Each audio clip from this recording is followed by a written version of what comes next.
Hey YouTube fans, it's me, the Storyman, and welcome back to my latest video. This is my second request video, and it's from a YouTuber named Zeddius. I hope you like this one. I looked at your request and I did it as best I can. And it culminated the story which I call Neon Streets Battle for Neo Babylon. I hope you like it. So remember folks, like my video, subscribe to my channel, and please leave your comment down in the comment section below. Remember, the story is made by ChatGPT, but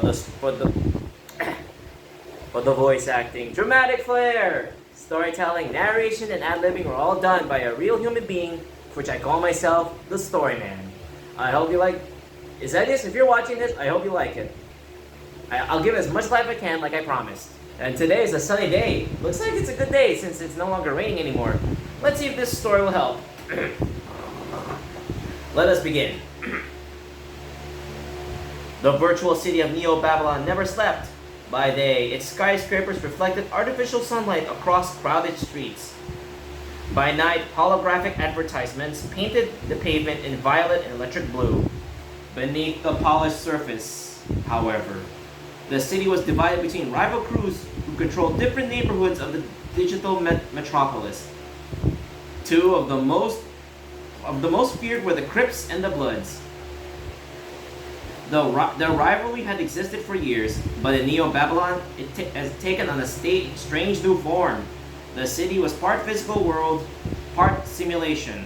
Meaning territory weren't just measured in blocks, it was measured in servers, districts, underground markets, and virtual businesses. The Crips controlled much of the West Neo Babylon, including the industrial district known as Chrome Yard. Not bad. The Bloods held the eastern neighborhoods across Red Line, a maze of markets and abandoned transit stations. For years, both sides had maintained an uneasy truce. Then, someone broke it. Of course, it wasn't long before they started hating each other. It was inevitable. A valuable piece of virtual territory called the Nexus suddenly disappeared from the city's map. Whoever controlled it could access nearly every major district in Neo Babylon. Each gang blamed the other. Of course they did. Of course they blamed the rivals. They themselves are not blameless. I guess we won't know, as usual. I wonder if that applies here in the modern world, if we blame each other and we don't blame ourselves. I wonder how that applies.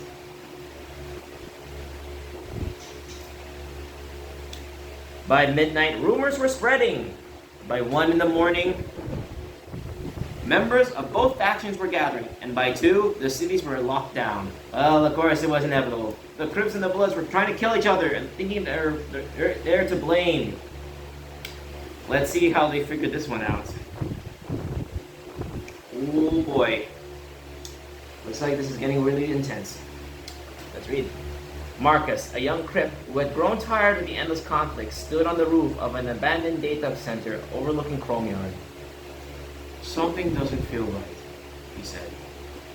His friend Darius looked across the city. The Bloods took the Nexus. Everybody knows that. Everybody thinks they know. That's a fair point, though. It's just based on rumors. Don't believe anything on the rumors until you found proof, until evidence. Marcus pointed toward the skyline. A strange red symbol appeared on a massive digital billboard, sorry. Within seconds, hundreds of advertisements across Neo Babylon displayed the same message, and it reads, "You're fighting the wrong enemy." Darius stared. What does that mean? Before Marcus could answer, every light in the city went dark. Real dark. Across town, a Blood member named Reyna watched the blackout from an underground station. Her crew had been ordered to prepare for an attack, but she didn't believe the Crips had caused the disappearance of the Nexus. I guess there's some smart people out there. Some. She had found something earlier that night, a hidden file buried inside the city's central network. It contained surveillance footage of someone accessing the Nexus. The person wasn't a Crip. They weren't the Blood either. They were wearing the uniform of Axiom Systems, the corporation that operated Neo-Babylon's virtual infrastructure. Reyna realized the truth. The government was in on this. Looks like they're trying to have them kill each other. Someone had deliberately stolen the Nexus and manipulated both gangs into blaming each other. The blackout was only the beginning. Looks like apparently they wanted to hope that they'd kill each other and get rid of it. A way to have them turn against each other, turn them into enemies and foes. I can imagine how many of our people use that in the modern world. How many times? Let's see how this works out. Wait. When the lights returned, the city erupted! Sirens echoed through the city. Woo, woo, woo, woo. Unlock us. Virtual storefronts slammed their security shutters down. Drones filled the sky. I can imagine that could be like that. The Crips and Bloods collided throughout several districts, but this wasn't a heroic battle. Of course not. People were caught in the middle. Businesses were destroyed, friends disappeared, neighborhoods that had nothing to do with the feud suffered the consequences. Oh, how many times that happened. I can imagine how that is. Oh boy, it's getting worse out there. Let's see. Marcus saw the damage firsthand, of course. He was there. He lowered his weapon. This isn't about the Nexus anymore, he said. Darius looked at him. What are you doing? Ending it. And so, Marcus made his move. At the same time, Reyna was telling her own crew the same thing. We're being used. Nobody wanted to believe her, of course. They hated their rival faction too much. Then she projected the Axiom footage onto a wall. The room became silent. They looked at this, stared, with a steely gaze. Sorry.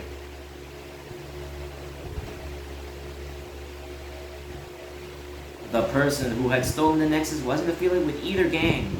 The rivalry had been engineered. Axiom Systems had discovered that the Crips and Bloods controlled enough of Neo-Babylon to threaten the corporation's influence. By provoking a war between them, Axiom could destroy both factions and quietly seize their territory. Huh. That's one way to do it. The gangs weren't fighting for control anymore. They were fighting for someone else's profit. Oh boy, I think both factions could get pretty mad when they hear that. Marcus and Reyna finally met inside the abandoned Nexus station. For several seconds, neither trusted the other. You stole it? Marcus asked. No. You expect me to believe that? No, Reyna replied. I expect you to look at the evidence. I can imagine that distrusting a faction rival is pretty hard to do, pretty easy to do. Let's read it. She handed him the data file. Marcus studied it. Then he laughed bitterly. All these years. Reyna nodded. All these years. Outside, the sounds of the city continued. Neither side knew what would happen next. Marcus extended his hand. Like this. Temporary alliance? Reyna hesitated. Then shook it. Temporary. For now. The following night, the Crips and Bloods stopped fighting. Don't worry, I'm back. Sorry about that. Let's see. Let's continue. Apologize for that temporary kerfuffle. For the first time in years, members from both sides entered the same district without raising weapons. Together, they exposed Axiom Systems' manipulation to the entire city. The corporation's executives disappeared from Neo-Babylon within hours. Looks like they're ruined. They don't want to fighting a lynch mob. The Nexus was returned, but the damage couldn't be undone. Of course, there was bloodshed. The rivalry had left scars across the city, and some people still want revenge. Looks like they're in trouble now. Marcus understood that ending the war wouldn't happen because everyone suddenly became friends. It would happen one decision at a time. Months later, Neo-Babylon was still divided, but the streets were quieter. Chrome Yard and Red Line remained separate neighborhoods, of course, yet the residents began trading again. Businesses reopened, the abandoned transit stations became community centers. And high above the city, the enormous holographic billboard displayed a new message. Nobody wins a war that someone else started. Fair point though. You can't fight a war that you didn't yourself make. If you're fighting someone in their behest. Marcus looked at the words from a rooftop. Reyna stood beside him. So, she said, think he'll last? Marcus watched the sunrise begin to illuminate the virtual skyline. I don't know. I just don't know. He smiled faintly, like this. But at least this time, we're choosing what happens next. The city slowly came alive beneath them. For the first time in years, Neo Babylon didn't feel like a battlefield. It felt like a future, where everyone has a choice. Maybe peace could work. I hope maybe our people would see that in the future, that peace is possible. Maybe. And that's my story, and that's my story for today. So thank you for watching my video. This is the Story Man signing out. So remember folks, like my video, subscribe to my channel, and please leave a comment down in the comment section below. Remember, hit that like button to like this video. Subscribe to my channel by clicking the bell down there for notifications and updates from me. Comment down in the comment section below what kind of story you want me to make, and I will make it. You tell me what it is, and I'll make it the best I can with ChatGPT, and I'll give as much life I can with my voice acting. Okay? If you do all that, this thumb will reach the end with a thumbs up. Remember, like, comment, subscribe equals a thumbs up from me to you. So remember, the story is made by ChatGPT, but the voice acting, dramatic flair! What else? Storytelling, narration, and ad-libbing were done by a real human being, which I call myself the Story Man. Thank you again. And Zeddius, if you're still watching, I hope you like my video. This one's for you. Thank you, and goodbye. Goodbye, goodbye, goodbye. Goodbye. Bye-bye. Bye-bye. Bye. Bye.